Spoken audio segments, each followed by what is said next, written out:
was at this moment he knew he messed up.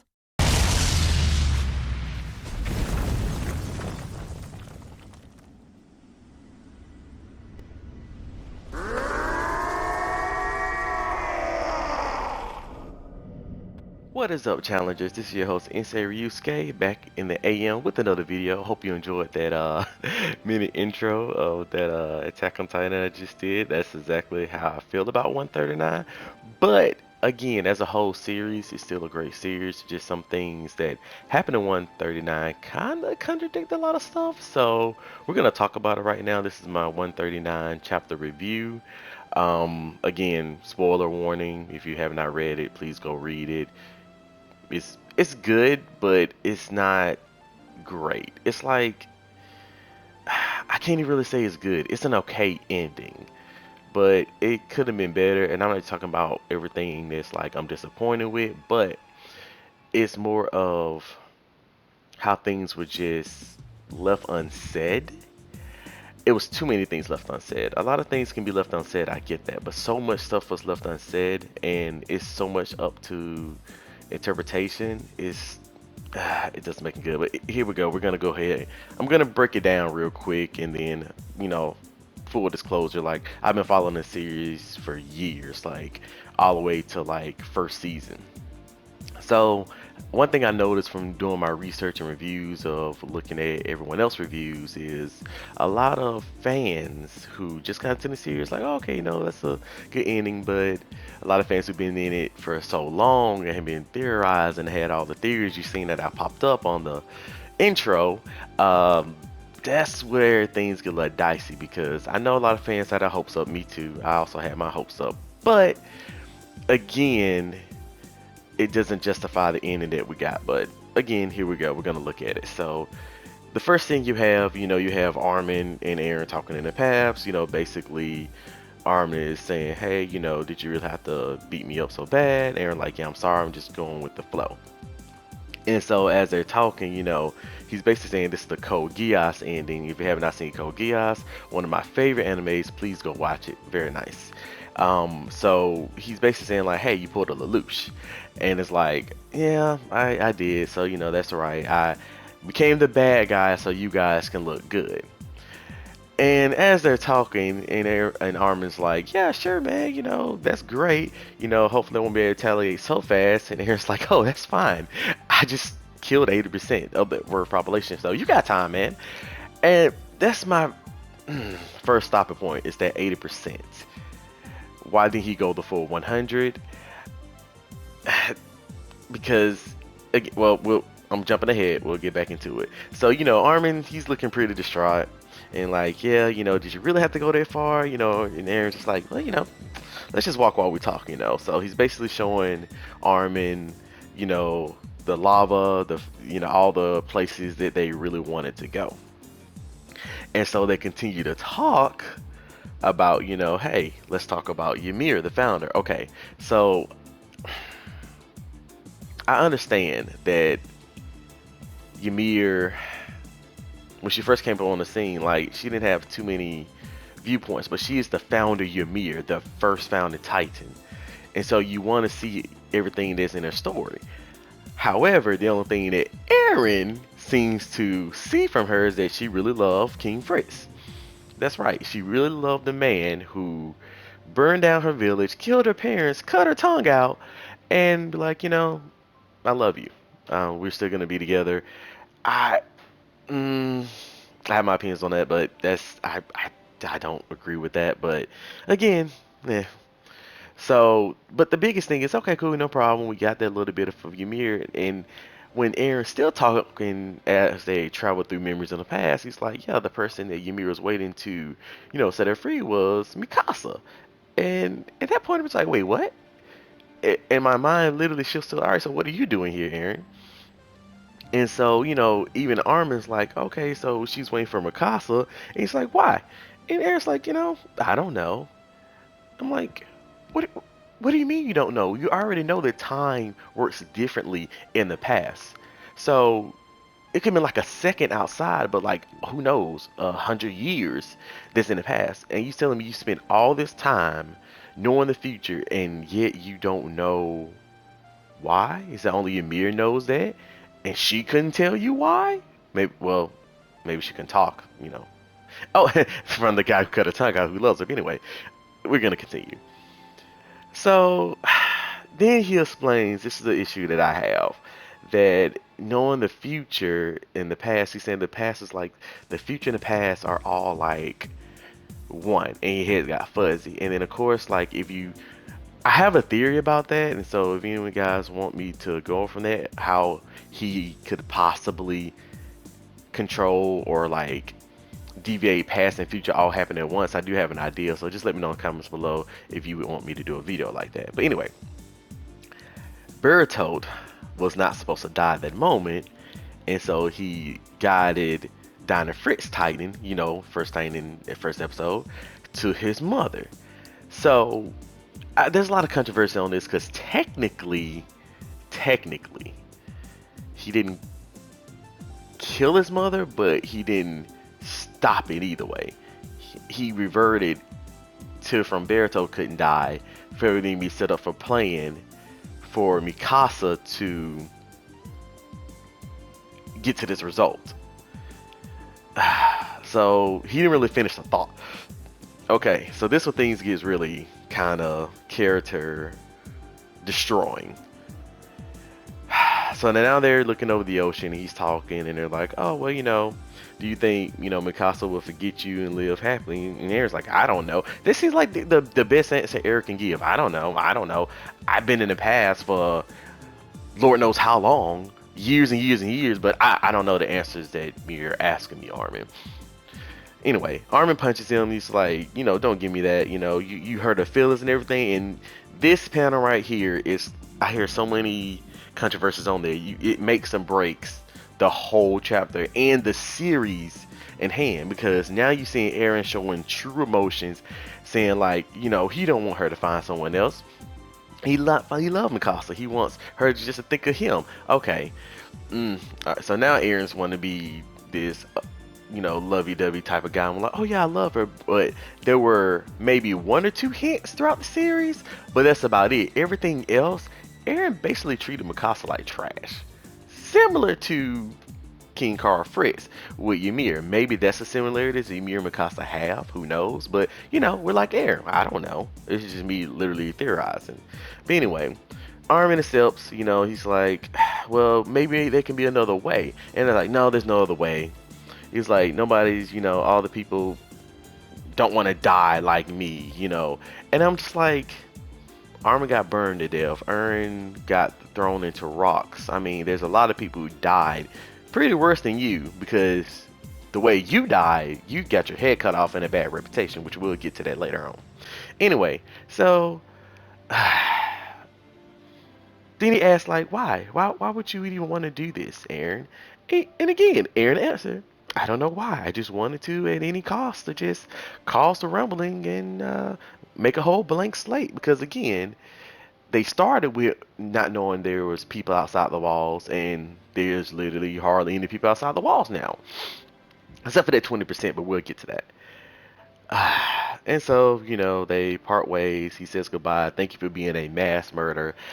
I don't know if that was a smart thing to do for Armin, to thank someone for being a mass murderer. But anyway, long story short, everybody, the Titan curse is gone. Everybody de-Titanized, you know. Gabby. I'm not, I'll get to that later. But, you know, Gabby's fine and well. Granted, great character development for Gabby, but Potato Girl forever. I'm sorry. Love Potato Girl. And of course, Reiner, the person who was begging to die, put a gun in his mouth, yet he still lives. So, I mean, hey, John and Connie,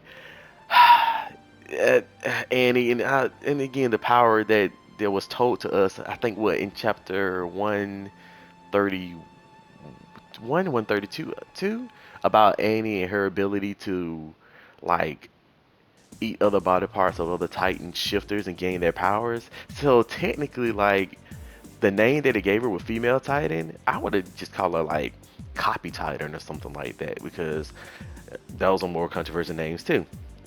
And of course, as all of this is going on, the whole worm thing is gone. No one knows. No one. Ymir is gone. I'm I'm guessing she's finally free from the past. Here's Mikasa with Aaron's head.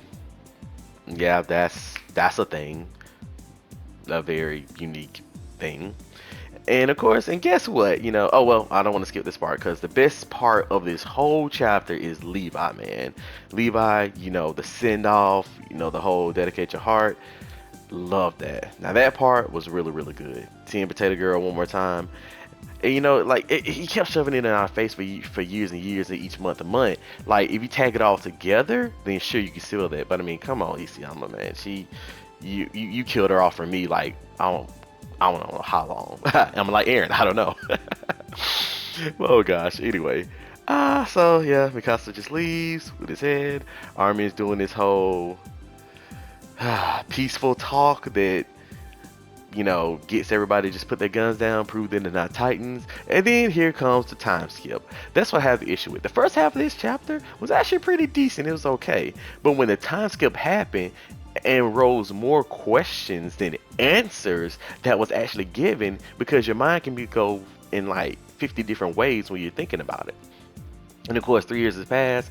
It's needless to say, Aaron is not the father of his story's child. Even though it's not really, it's hinted. Maybe it was a plot point that everybody really just thought like, well, it's not really that important, but oh well. And of course, they're chanting Aaron's words, fight, fight, and looks like they're going to war. Even Historia herself saying like, maybe Aaron may be right. It's us against the rest of the world, the 20% that Aaron didn't kill. And of course, then you have, I would say this is not a good part. It was not funny for me when you seeing Rhinos still just sniffing her letter, just really being a girl craze still over Historia. They're making horse jokes about Jean's face. It was funny when Aaron did. I guess that was a reminiscent of that. Of course, Levi's in a wheelchair with Gabby on Young Capone, and then there's Falco together. Somehow Gabby's like, "Oh yeah, I'm cool. I'm happy now." Falco's my boy. Falco, I like Falco throughout the whole thing. The man was smart. Anyway, and of course, the last scene panel, which was our real last panel, is Mikasa sitting by Aaron's rockstone grave, wishing she can see him again. And a bird wraps a scarf, and she said, "Thank you, Aaron, for wrapping a scarf around me." And then that's it. That's the end of the chapter. And so, again, a lot of questions I was even seeing just from through that, it just kept raising in my head. Because I can see some things like, with the whole story of baby thing, man, I've been added supporting. But with that final chapter being, a man holding a baby saying, "You are free," we all theorize, okay, this baby may be really important, and then we didn't get that. So it was more of like not like a twist, but kind of like a letdown disappointment because, well, you told us one thing, but you actually, did another. But anyway, me as a whole series of Attack on Titan, out of before that chapter, like many people, 10 out of 10. After that chapter, I probably say 7 out of 10 because a lot of those moments that we had, it it was like just big known and void. Like the biggest champion out of all person, my favorite character that I would say like was just absolutely great, perfect, Erwin. Erwin Smith. That character was wrote phenomenal. But a lot of his stuff don't contradict, but a lot of stuff that Aaron did contradict. And again, like I have my own theory about it that I'm thinking because this could be a story of how Ymir, wrote a letter to herself that she really wanted to be free. But if Ymir really wanted to be free, she could have just stopped. It didn't say she was bound to anything. She really loved him. Like, I love him. I'm going to continue to make Titans for him. Because that's what he wished for. To have his Titans reign for years and years and years to come. So, to me, she wasn't really a slave. She could have stopped at any time. If she was slave to her love for King Carl Fritz. But as a slave to everything else, then she wasn't. She was doing this on a will. And so, the whole thing about she only listened to royals, that could be a possible thing because, like, that's part of his family, and she always loved his family. again, that's a lot of big theory, but my full review on that is just, you know, good series. Would I recommend this to anyone? I'm at a yes or no point because yes to for everything that led up to this as a whole, because of the simple fact that it is a good series that give you the feels, give you the thinking, and it's Attack on Titan is more of a gray area than it was black and white. There's not, oh, here's the hero, here's the villain. It's one side against another, and you choose a side. And that portion of the manga and the series I really love. But the no part is, would I want to torture more of my friends or people I recommend this to? They're like, oh, well, this gives you feels, this gives a great story, but you're going to be left with just questions that would possibly never be answered. I'm hoping it will be answered. And then other chapters that back up to that. So it really just depends. But I'm gonna end on this note about Mikasa and Eren relationship, because I've been thinking a lot about that. Because if that was the whole point of Mikasa being set free from Eren, and she had to end him because of the love for him and Ymir love for King Fritz. And I really started thinking about it. It's like when Mikasa and Eren first met, he saved her life. Then I guess in her mind, did she feel indebted to him for saving her life? Is that why she loved him? I mean, maybe I'm gonna go down memory lane again, but I'm gonna really deep dive into the manga and the anime of saying that where it has Mikasa saying like, oh, I love Eren's face, I love his hair, I love how he treats me, I love how he is. There was nothing said for that, even from in Eren's point of view. It's like when most people they have feelings for, one another, they actually say things that they actually love or like about them. But in this series, because Attack on Titan truly is and not a real love series, but at the end of chapter 138 and 139, it seemed like, oh, these two chapters is really is about love and not about war. And it's like, okay, that's kind of odd to introduce that in the last couple of chapters. But again, that's Isayama, that's his work. But I do thank Isayama for the series. It's been a good ride all the way up to that portion. If anything, like the basement reveal and the stopping there, that was just boom right there. If I would say this, if I recommend someone, boom, stop at the basement, you're good to go. Don't even worry about it. Worry about anything after that. Leave it up to your own interpretation. Because honestly, that's where it is. Because he got those future visions at the end of that arc, the basement arc. And that's basically it. But anyway, sorry, I'm rambling. I appreciate everyone. Make sure you like, subscribe, comment below if you again want to see me do any more deep dive in theory reviews, because again I've been following this series for many years. I have an idea for it, but just let me know. Okay, cool. This is NCA Ryusuke signing out. Have a BEA beautiful day.